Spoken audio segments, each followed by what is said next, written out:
Madam, UPSC परीक्षा pass करणे ही साधीसुधी गोष्ट नाहीये. याचा इंग्लिश ट्रान्सलेशन कसं येणार? ओके. UPSC परीक्षा पास करणे साधीसुधी गोष्ट नाहीये. आता एखादी क्रिया, एखादी गोष्ट कठीण असणे, साधीसुधी नसणे, त्यावेळी नो मीन्स फिट या फ्रेजचा वापर केला जातो. आपण काही वाक्य बघूया. UPSC परीक्षा पास करणे साधीसुधी गोष्ट नाहीये. It is no means fit to pass UPSC exam.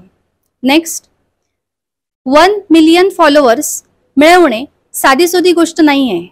It is no means fit to gain 1 million followers. त्याच्याशी इंग्लिश बोलणे साधीसुधी गोष्ट नाहीये.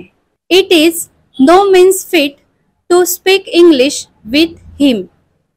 तिला आनंदी बनवणं साधीसुधी गोष्ट नाहीये. It is no means fit to make her happy. त्यांना फसवणं साधीसुधी गोष्ट नाहीये.